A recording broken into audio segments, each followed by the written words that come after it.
Hello नमस्कार जय Jagannath good morning all of you.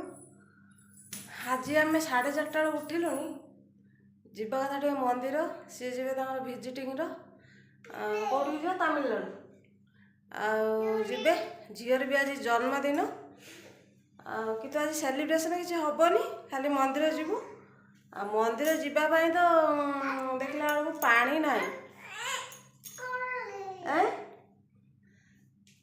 पानी ना किसी ना मनीष पानी आसब गाधेब जीव मंदिर मंदिर आसले सी पलैब कौन गुड मॉर्निंग कहदे समस्त कौन गुड मॉर्निंग कहदेनी समस्ते मत आशीर्वाद कर कहदे कौन हाँ हाँ मत आशीर्वाद कर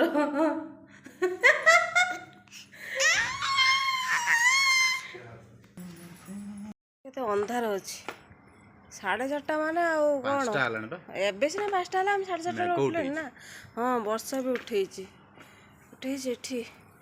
देख आम पाखर जो समुद्र अच्छी से ठंडा पवन आसुची किए सब उठिक देख ये कले ये कर्णाटक लोक भी उठी पड़े बेणुचु जो मैंने काम लोग जी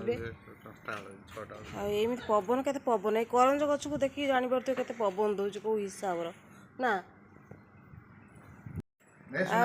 तुम आज सैलून जी आम ना कौन आने किसी खाया जिन आने गोटे जाऊच नुआ जगह आने आने जहाँ ना आने नहीं कि आस तो शीत लगुच ओनर पानी छाड़ा चलते फोन कले मुझे कहूँ फोन कर मोर कथा शुणुना अर्जेंट है हाँ गोटे से जो बड़ हाँडीटा बड़ हाँ कौटा कनी जोटा ना कौन गरम कर दियो सेटा गरम कर दियो हो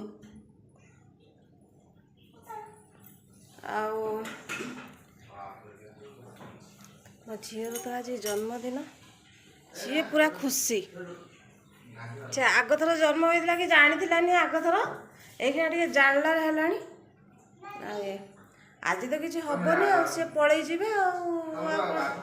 सेलिब्रेशन बुधवार दिन आरंभ बाथरूम जीव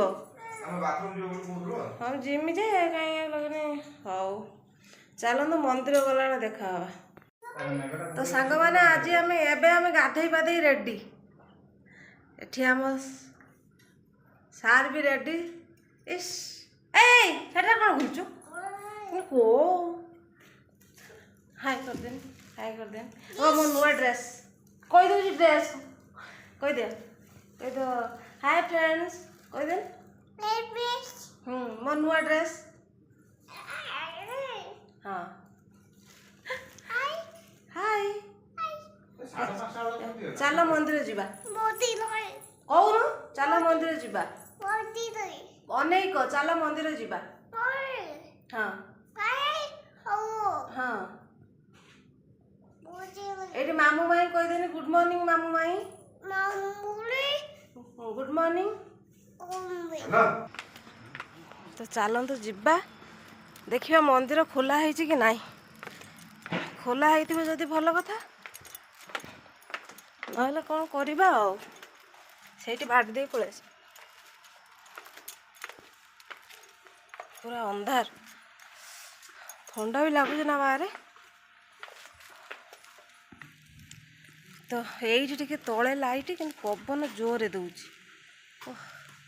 सका गाधेबा पवन पूरा हाँ बा पवन दौर वर्षा पकाउछ ना कौन हाँ वर्षा टिके गलु तोर जन्मदिन हैं कहीं तो मत जुआर कहीं तो मत नुआ ड्रेस पिंधि जुआर जन्म ठाकुर जुआर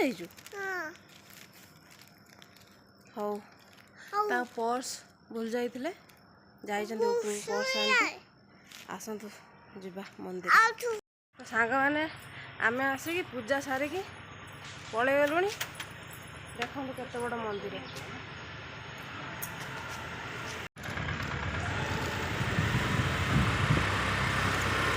सारे पूरा व्यस्त सारे ଯିବେ ବହୁତ ବାଟ ବୋଲି ଆଜି ଆଉ ଠାକୁରଙ୍କୁ ମାନେ ପାଦୁକ ଫାଦୁକ ପାଇକି ଆସି ହେଲାନି, ପଳେଇ ଆସନ୍ତୁ ସେମିତି ଦର୍ଶନ କରିକି ଖାଲି ଆଉ କେତେବେଳେ ଆସିବା ଆଉ। ଆଜି ଆଉ ଟାଇମ୍ ନାହିଁ। ଦୁର୍ଲଭ ଦର୍ଶନ କରିଥିଲ ନା କେବେ?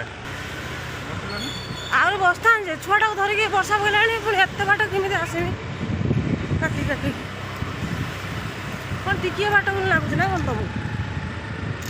କେତେ ବାଟ? ନା ଛୁଆଟାକୁ ଧରିକି ଯିବା ବହୁତ କଷ୍ଟ, ଏକା ଯିବା ଇଏ। ଏଠୁ ଯାଇକି ସେଠି ପାହାଡ଼ ଚଢ଼ିବୁ ଉପରକୁ ପର୍ଯ୍ୟନ୍ତ।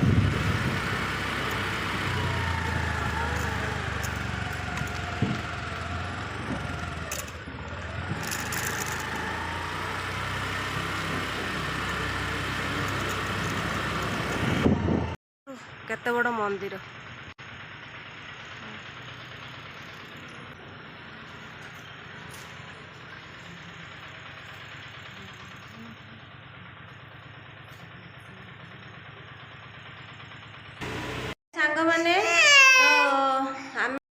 ସାଙ୍ଗମାନେ ଆମେ ମନ୍ଦିରରୁ ଆସି ପହଞ୍ଚି ଯାଇଛୁ। ଯେହେତୁ ତା ବାବା ପଳେଇଛନ୍ତି ଗଲେ ତାମିଲନାଡୁ ଭିଜିଟିଂରେ, ତ କେମିତି କାନ୍ଦୁଛି ଦେଖନ୍ତୁ।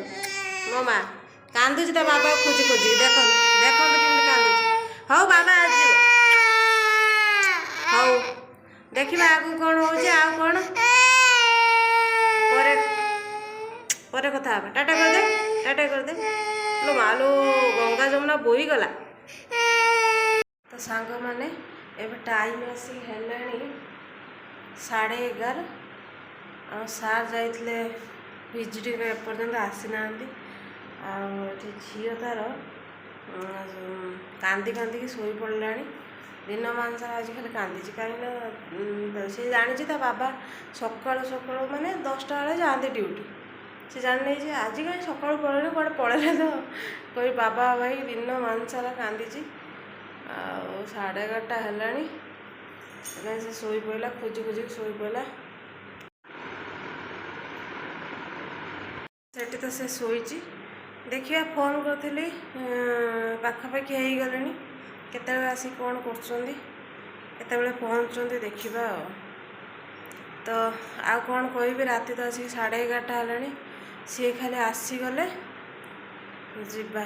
ଦେଖିବା ବାହାରେ ପରିସ୍ଥିତି, ବାହାରେ ଏଠି ବର୍ଷା ହେଇକି ଗଲାଣି।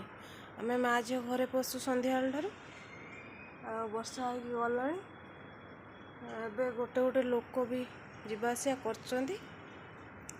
ତ ଆସନ୍ତୁ, କେତେବେଳେ ଆସିକି ପହଞ୍ଚନ୍ତି। ମୁଁ ଭାବୁଛି 11:30 ହେଲାଣି, 11:45 ସୁଦ୍ଧା ଆସିକି ପହଞ୍ଚିଯିବେ। ଦେଖିବା ଆଉ କ'ଣ କହିବି। ଭିଡ଼ିଓକୁ ଏଇଠି ଏଣ୍ଡ କରୁଛି। Good night, tata, bye bye. Next ଭିଡ଼ିଓରେ ଦେଖା ହେବା।